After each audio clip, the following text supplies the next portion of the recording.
not some well-kept secret of the wealthy. It's about finding the right information and knowing how to apply it. On the Get Ready for the Future show, we're answering your questions so you can start making real financial change today. The journey to true financial independence begins right here, and it starts with you. Helping you clear a path to true financial independence. This is the Get Ready for the Future show. Welcome aboard for another edition. My name is Scott Inman, along with Janet Walker, as we answer your questions. That's how we help you begin the path to true financial independence.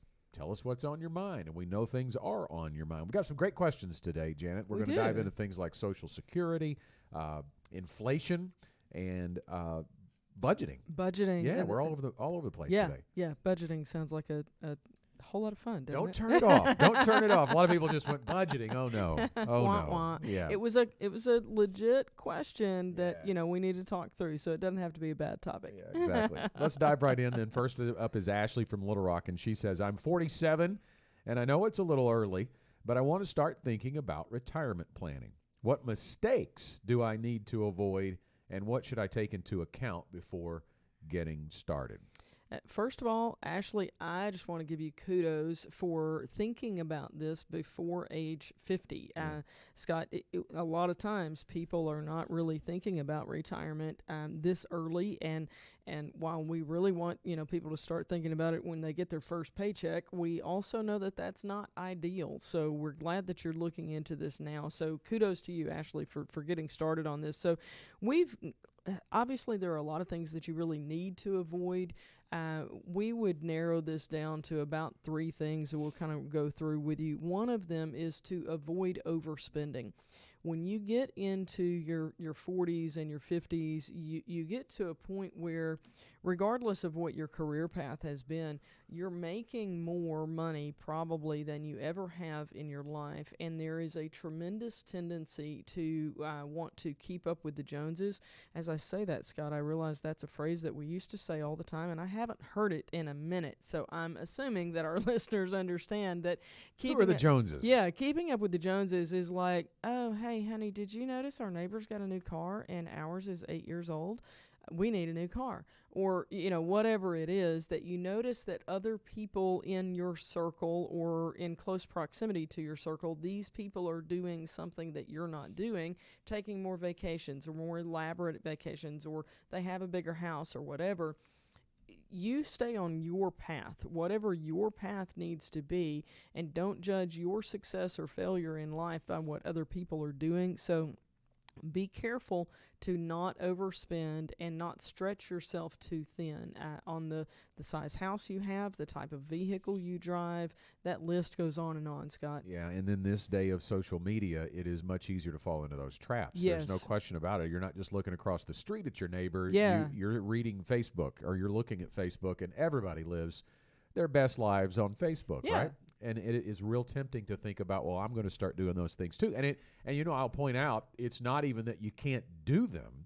It's just it can't be at the sacrifice of what you're doing in your retirement planning. Yeah, I would agree. So when it comes back to the planning part of this, how much do you need to be contributing to reach your goals? So when you talk about being 47, it's certainly not too early to think about, well, what kind of income am I going to want to live on in retirement, and how much do I need to have saved and invested to be able to provide myself that income? Once you have those answers, you'll know that you're on track, and then you'll know what kind of cash flow you have in addition to that, potentially, to buy those things and to live the lifestyle that you want.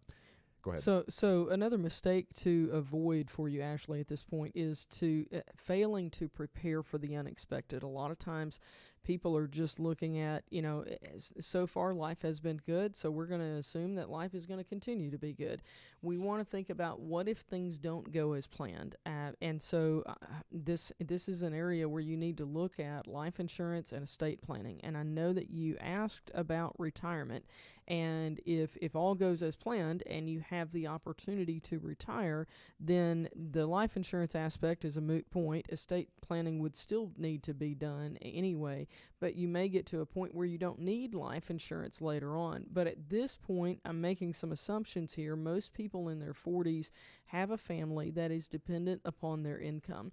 And if that is the case, then this is not just about your retirement in the future. It is also about your family being able to continue in their lifestyle and their manner of living if something happens to you sooner than anticipated. So being sure that you prepare for the unexpected is very important. And I think it would be easy for Ashley to hear that, Janet, and say, okay, well, I've got life insurance. Where does it exist? Because most people have it through a group plan with their employer, and that's great. We certainly recommend that. It's typically the cheapest route to get some pretty good coverage, but you have to know whether or not that's portable if you don't keep your job. And whether or not it's enough, Scott. Yeah. This is a big deal to me. I remember, and this has been years ago, but still, I think the conversation is very relevant. I was traveling. I was in a hotel room and just, bored and like, okay, what's on TV? I start flipping channels, and it was some show, I think like 60 Minutes,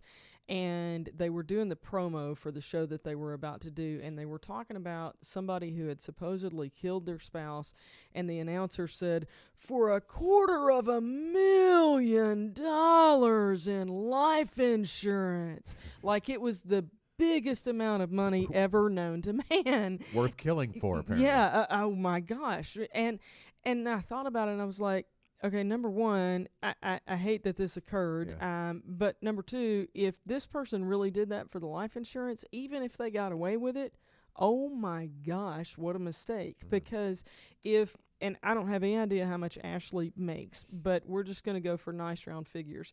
Let's say that Ashley makes $50,000 a year. And if something happens to Ashley, that is the amount of money that needs to be replaced to her family. She might actually gross more than that, but that's the amount of money that needs to be replaced. Well, $250,000 life insurance policy is just 5 years worth of that. And at 47, you have more than 5 years of earnings left in front of you. We would look at how much needs to be replaced, and it's not 100% of somebody's income, but if you needed to replace $50,000, that is 5% of $1 million.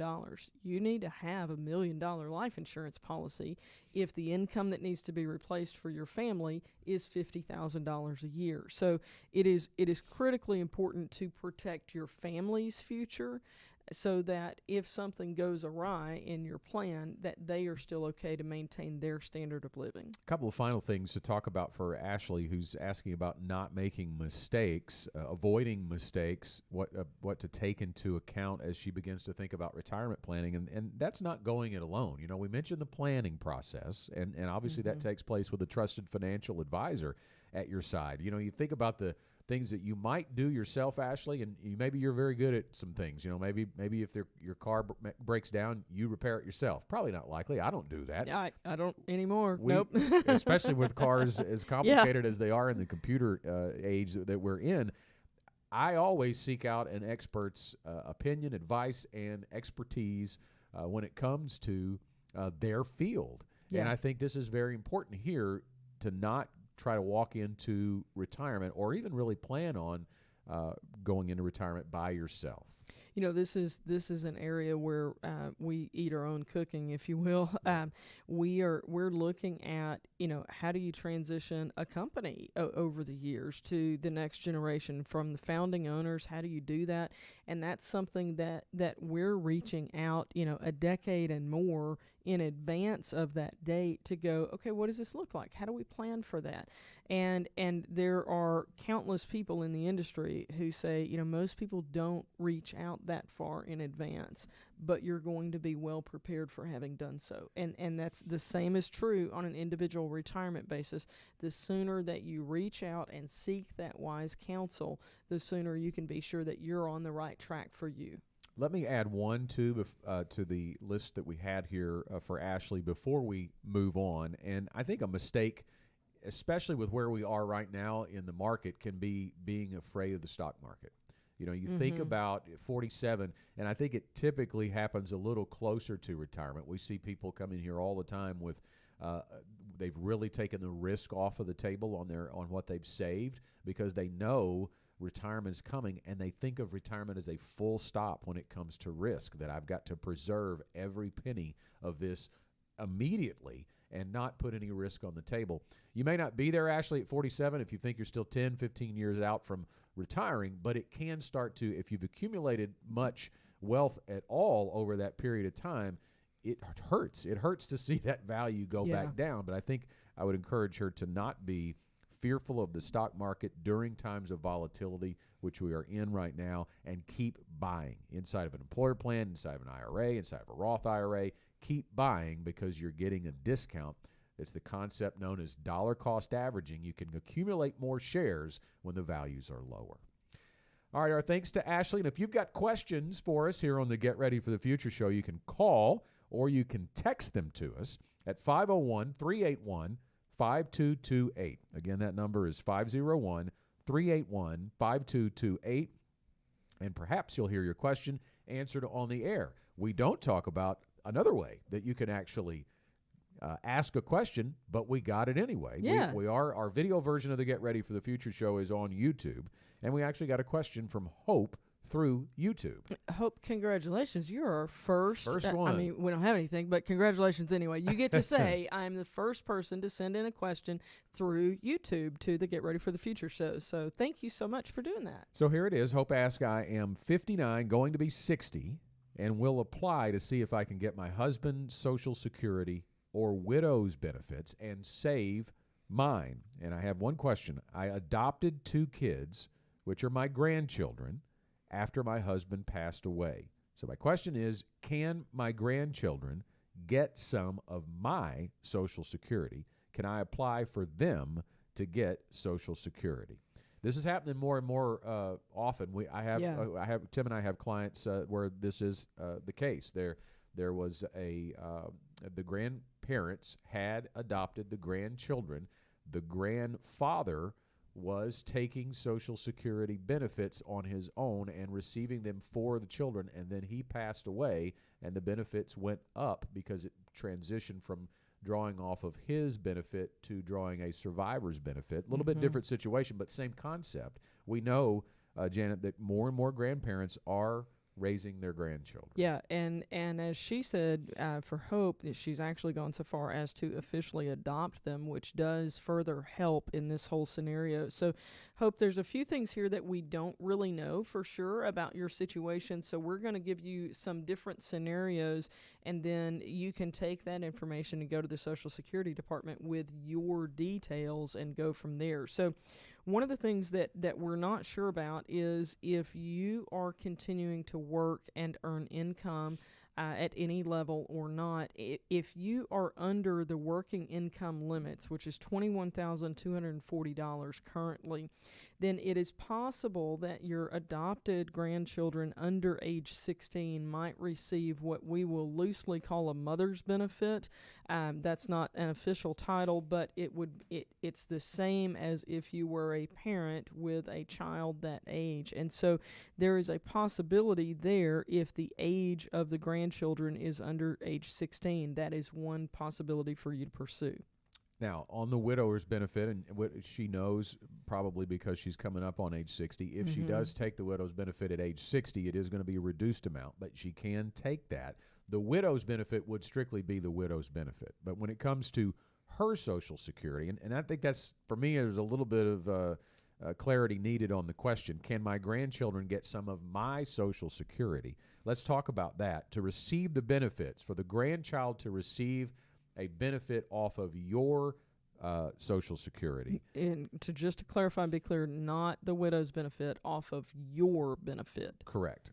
The grandchild must have begun living with you before age 18. This is from the Social Security website, by the way, and received at least one half of his or her support from you for the year before the month you became entitled to retirement or disability insurance benefits or died. So that would include a death for a survivor's benefit there. So in other words, if you already have adopted them and you are 59 years old, you support them with at least half of their support, it looks like she would be able to get a benefit for the grandkids off of her Social Security benefit. Well, and what we haven't touched on yet is, Hope, about your husband relative to the grandchildren. Yeah. I don't know when your husband passed away, if the grandchildren were already still living with both of you at the time that he was still living. That can play into this as well, because they might be eligible for a benefit through your husband's earnings through the Social Security system, and not have to play off of this whole scenario of the widow's benefits. So there's some questions we have there about timing. Another scenario, and you didn't make mention of this, so I doubt that this is the case, but if the grandchild is disabled and under the age of 18, then you might also qualify for a mother's benefit in that situation. Mm-hmm. So there's quite a few caveats here for you to chase. I would encourage you to take the time to get all of the information together that you need to have to go and talk with somebody at the Social Security Administration and work through this. Yeah, and you can also reach out to someone here at GenWealth, Mm-hmm. and we have a Social Security Analyzer, that program that we can plug in the numbers that you do have and kind of create a scenario, a claiming strategy, if you will, that could help you maximize your benefits. And we can do that in advance of you going to the Social Security Administration, because a lot of times what that allows somebody to do, especially somebody in a circumstance that is as unique as yours is, it allows you to go in armed with information, because what we have seen in the past is that if there's a very nuanced situation, which it really does sound like is the case for you, then it is much easier for you to go in and go, I know that I can claim in this particular way and maximize my benefits, because, Scott, it is not the job of the Social Security Administration, frankly, nor are they allowed to give you financial advice, and that goes down to what claiming strategy would be in your best interest. They're not allowed to tell you that, and so it is important for you to go armed with that information. Well, I hope that helps, and I do want to mention too that got a lot of feedback when she asked that question Mm-hmm. on YouTube from other people who were trying to help out and wondering some of the same things. We know that John Shrewsbury made a video about Social Security that was one of our most watched videos online. Apparently, people are very interested in Social Security, Yeah. right? So we want to offer you an opportunity to get some more information. We have a Social Security workshop coming up next week, May 16th at 6:30 at the Delta Hotel in Little Rock. Now, this is free. This is a free event. We have someone coming in who does these Social Security workshops quite often, Matt Emanuel, who's even done one for us last Mm-hmm. year. This will be the second one he's done for us. Good friend of GenWealth, and he is doing this for us, and it is free. We will actually also have dinner available, but seats are limited to this. So if you do want to come, it is filling up fast. We can tell you there are really just only a handful of seats left until we're going to reach capacity. If you want to be part of the Social Security workshop on May 16th at 6:30, visit getreadyforthefuture.com/Social Security, and you can register and reserve your free seat. All right, moving on the Get Ready for the Future show, answering your questions. And if you have some, you can call or text them to us at 501-381-5228. You can leave a voicemail if you call, or you can just text us and maybe hear your question answered on the air. Just like this one from Austin. Austin from Little Rock says, everyone says I should have a budget. Well, we need some ominous music right there. But my income is high enough to cover my living expenses with leftover cushion. I'm saving 10% and maxing out my match. So do I really need a budget?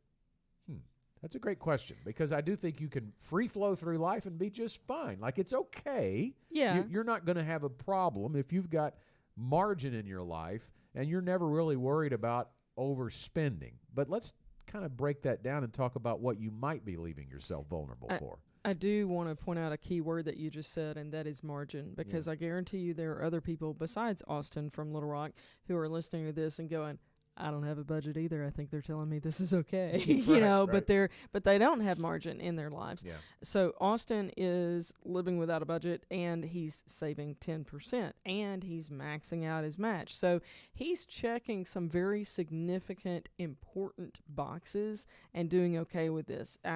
I will say, Austin, you are not alone in not having a budget. There's an article from Credit Donkey that says that 32% of U.S. households prepare a monthly budget, and what that means is 68% don't. And so you're not alone in this. And frankly, Scott, I was kind of surprised that it's basically a third of them who do. I would have thought that would have been much lower. Well, it doesn't say they stick to it. Yeah, that's true. It's just that they prepare it exactly. like once. Yes. Austin, I'm gonna be real transparent here about the Walker household. We have gone through lots of different phases of life. My daughter actually just mentioned this one to my son recently, because he's at about the same stage of life as the part of my life that she was talking about, and she was telling him, we've still got that notebook from when Mama was in college, and you can tell how much she spent on milk and on grapes and everything, because I didn't just have a grocery budget. Like, I wrote down every single thing that I bought. I'll say that's OCD, and I didn't do it for a long time. But that was way pre-financial advisor. I had no knowledge at that point in my life that I would ever even be in this industry. I was just trying to understand the flow of money. I was very young. I was a late teenager in college and trying to figure out life. And so I did it for a period of time to really get a grasp on what I was doing. For a long time, we did cash envelopes, the whole Dave Ramsey cash deal. I stopped doing that when my mom was behind me in Walmart one day, and Scott, she looked at me, and she looked at the buggy of groceries, and she looked at the cash that was going to be used for that buggy of groceries, and she said, "People can see that. Put it away." Like, she was pretty sure I was going to get killed for the grocery money, which, it's 2023, so that was probably my mom's wisdom then. So we got to the point where we didn't do physical envelopes, but we still tracked what we were spending. And I will say, at this point, there is an ebb and flow to that. We have a looser budget than what we used to have, and that's okay. But we do still have parameters on that. And I think it's important, Austin, to look at whether there are opportunities that you might want to partake in that you're not doing right now. Potentially, you could accelerate your retirement timeline if you wanted to really focus on adding more to retirement. So there's a lot of opportunity without having to be restrictive. And I think that's the key in budgeting the right way. Maybe you just need to look at it periodically and see where you are, and not really have to be tied to a budget per se. I think that's where I am with this. It's not necessary. The budget really indicates the month to month, the day to day. Yeah. And maybe he's good on that. But what creating a budget can do for your future is really the differentiator for me, because and budgeting, quite frankly, is so easy today. You don't have to do that handwritten, how much you spent on grapes. You can plug all these things into your credit card. If you have a credit card, they probably do it for you. If you have a lot of budgeting tools online, and what you can do once you set that up is you can see, where am I spending all of this money? I have a funny story on that, though. So one of the first times that we started doing this, our church has attached to it a little cafe. And I don't hardly ever buy anything at the cafe, but the bank had to determine what category to put our giving in. And it made our giving look like we were spending that much at a restaurant. And so I see the restaurant percentage, and I'm like, holy cow, did my husband take out, the whole neighborhood? What is this? It was giving, but they've gotten better at, how they read things like that over the years. Yeah. So I do like the electronic opportunities to utilize what's out there. It really can make this a whole lot easier. Yeah, and I think when you do that, you can say, okay, I'm really, I've got a closet full of clothes. I don't really need to be spending X amount like I've been spending on average on clothing. Maybe I can back off of that, because you may end up throwing a lot of these things you buy away, right? I think that's where the analysis for budgeting can really help. And then you can divert, as Janet has already alluded to, more towards your retirement, or even more towards intermediate saving, I should say. was almost thinking intermittent fasting there. Intermediate saving, like intermediate goals, like things you may want to go on a big vacation and you don't have to wonder where that money's going to come from. You can bolster your emergency savings. There's a lot of other places you can divert funds to once you've analyzed what you're actually spending money on. And then the one final thing I would say about too is if you are a high income earner right now, then you're likely going to want to live on more retirement income than the average retiree. Think about that. So your need to save more for retirement is there. But your standard of living has likely increased over the years as your income has increased, and hopefully you've gotten more cushion in there as well. But, Scott, that is a very valid point, that somebody who makes $45,000 a year compared to somebody who makes $400,000 a year, their retirement income goals are very different. So it is important to keep that in mind. All right. Well, thanks for the question, Austin. And if you have a question, again, call or text them to the number 501-381-5228, 501-381-5228, or as Hope did, you can ask us a question on YouTube. We'd be glad to see it there. Any way you can get the question to us and we see it, we'd be glad to use it on the air if we have the opportunity. So as we wind down the show today, we've got time for one more question, and it comes to us from Wayne. He's in Sheridan. Wayne says, I'm 68 and staring retirement in the face, but the inflation rate and the possibility of it going higher scares me to death. How do I make sure I not only account for but overcome inflation if I'm not actively getting a paycheck? Great question from Wayne. Inflation is one of the three big risks retirees will always face, and we are feeling the effects of that more now than we have in decades, with inflation running hot for the last 2 years. I do want to take one moment to plug the Fastest Four, because we're talking about inflation this week on the Fastest Four, and we're even talking about how to deal with it as an investor. And if you don't get the Fastest 4 Minutes in Finance delivered to your email inbox every week, here's how to do it. You can text the word FAST to that same number that we've been giving you, 501-381-5228. 501-381-5228.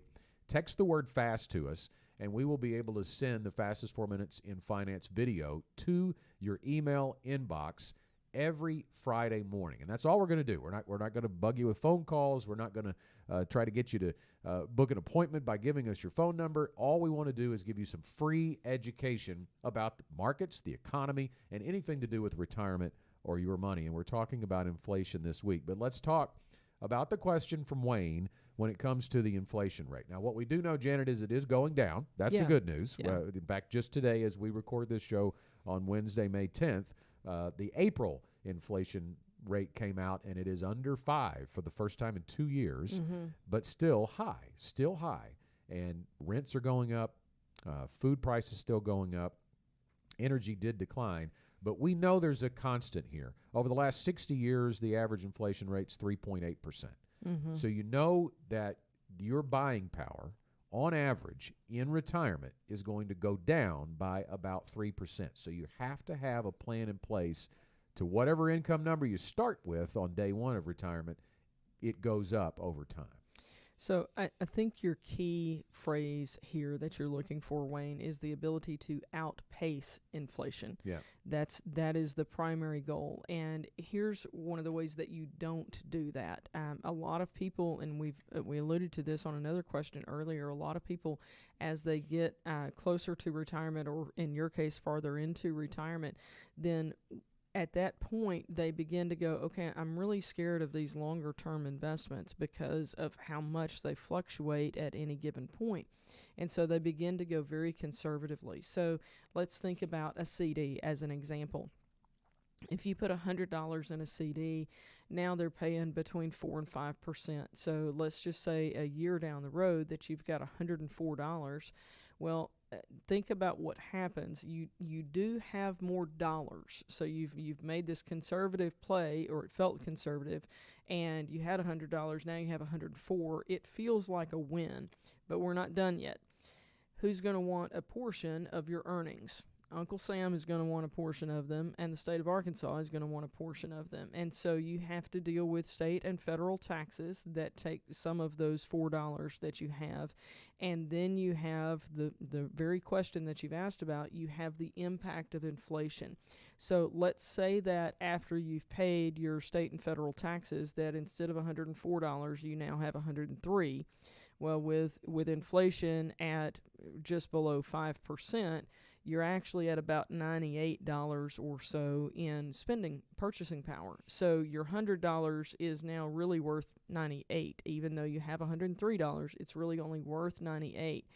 The reason I take the time to go through that is that the answer is not to be ultra conservative. We have to seek the ability to outpace inflation with some of our investments. Now, that having been said, Scott, you and I both have dollars that are conservatively labeled, for ourselves. There's always going to be money that we don't have exposed to the growth-oriented mindset, that we would look at on more long-term investments. We want those dollars to be conservatively invested or conservatively held. I wouldn't even say invested in some cases. The cash and money market type of instruments, in that case, it's for the purpose of preservation and safety, not for growth. But Scott, talk a little bit about the buckets and the portions that we would have focused on outpacing inflation. Yeah, I think what we said earlier to one of the other questions is you can't view retirement as a full stop when it comes to your investment strategy. So it's not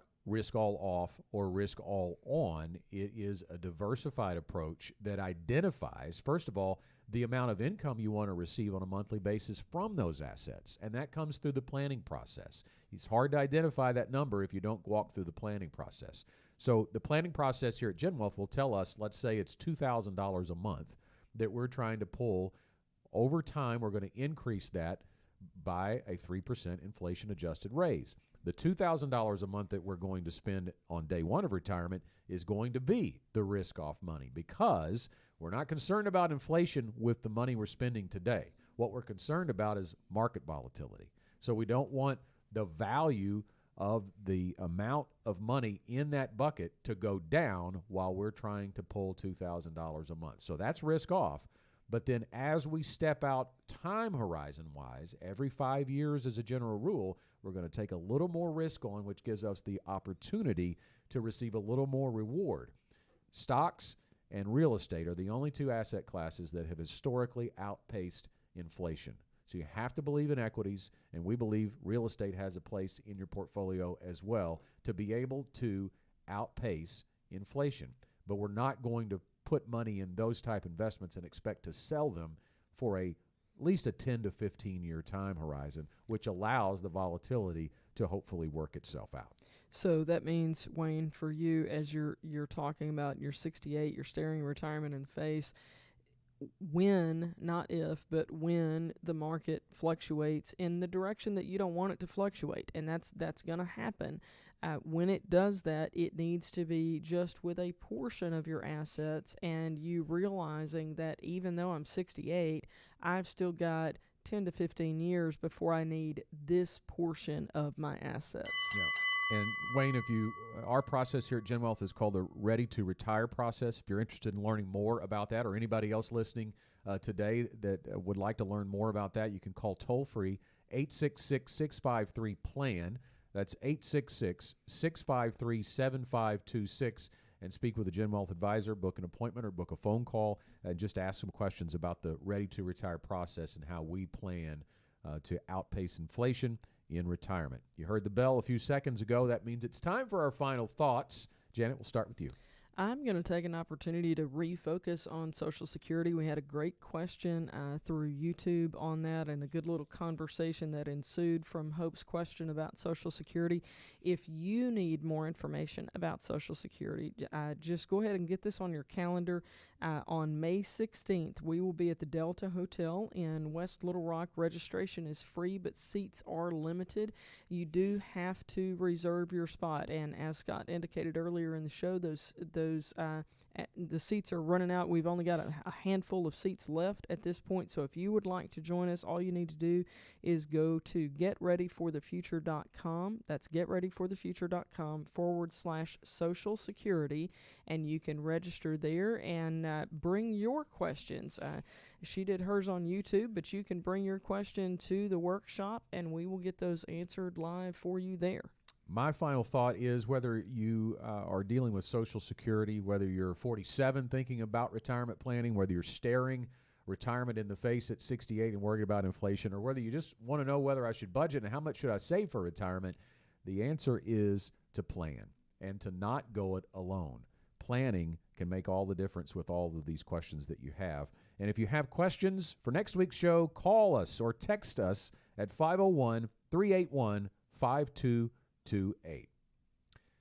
That is all the time we have for this week's Get Ready for the Future show. As always, we thank you so much for being with us. Get those questions to us. We are enjoying the feedback that we're getting on going to that format, and we will have 4 more of them again next week.